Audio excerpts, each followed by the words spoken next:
எல்லாருக்கும் வணக்கம். நம்ம இப்போ எந்த படத்தோட ரிவ்யூ பார்க்க போகிறோம்னா துரந்தார் படத்தோட ரிவ்யூ தான் பார்க்க போகிறோம். இது பார்ட் 2ங்க. சரி, படத்தை யார் டைரக்ஷன் பண்ணிருக்காங்கன்னு பார்க்கலாமா? நம்மளுடைய ஆதித்யா தார் தான் வந்து இந்த படத்தை எடுத்திருக்காங்க. இது முழுக்க முழுக்க 5 லாங்குவேஜில் ரிலீஸ் ஆகுது. அதில் வந்து தமிழும் ஒன்று. சரி, படத்தில் யார் லீட் ரோல்னா நம்மளுடைய ரன்வீர் கபூரும் அடுத்து வந்து சஞ்சய் தத்தும் தான் பெருசாக நடிச்சிருக்காங்க. சரி, படத்தோட கான்செப்டுக்கு போகலாமா? இந்த படத்தில் பாகிஸ்தான் தீவிரவாதிங்க வந்து இந்தியாவுக்குள்ளே வந்து இந்தியன் சோல்ஜர்ஸ் வந்து அட்டாக் பண்ணுறாங்க.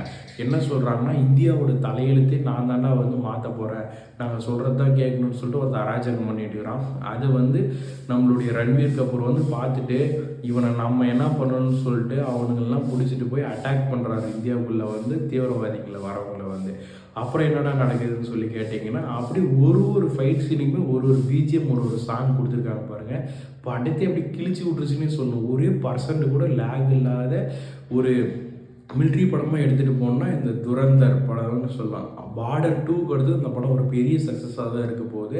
உண்மையாக சொல்கிறேன், நீங்கள் லவ் எல்லாமே எதிர்பார்க்கலாம். நான் ஒரே வார்த்தையில் சொல்லணும்னா, பாகிஸ்தான் தீவிரவாதிகளை வந்து இந்தியாவுக்குள்ளே வந்தால் என்ன நடக்கும் அப்படின்னு சொல்லி காட்டுவார் பாருங்க. இதில் சஞ்சய் தத்து நம்ம பக்கம் இருக்கிற மாதிரியே அவன் அங்கே ஜாலராக தட்டிட்டு இருக்கிறான். அங்கே நடக்கிற விஷயத்தெல்லாம் அவனே வந்து லாஸ்ட்டாக ஒடுங்கி போய் உட்காடுறான். அங்கே ஒரு தீவிரவாதி இருக்கான். நம்மளோட இந்தியன் சோல்ஜர்ஸ் எல்லாமே உயிரோட நெருப்பு வச்சு சாவடிக்கிறத வந்து ஒரு சந்தோஷமாக பண்ணிட்டு இருக்கிறான்.